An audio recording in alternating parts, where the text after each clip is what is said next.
Die Alone is a post-apocalyptic zombie horror mystery survival thriller film about Ethan. He's a young man who was in a car accident. He's got amnesia, and he's looking for his girlfriend Emma, and he can't find her.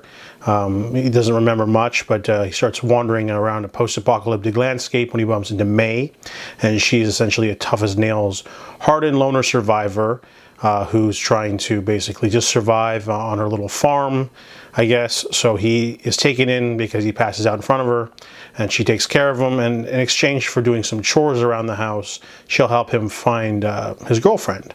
And this movie starts off pretty interesting. Only practical effects for the zombies, and they're not really zombies. It's kind of like infected of sorts.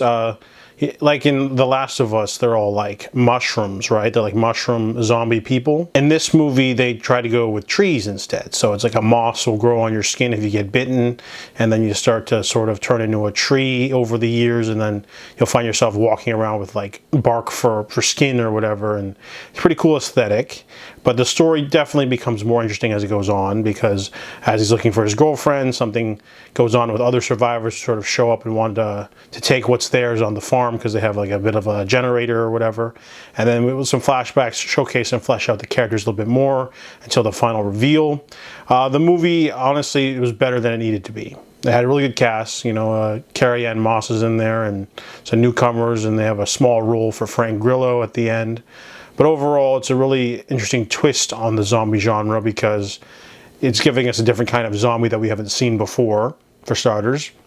But also, the movie has a really good tone and a really good story and mystery at its core.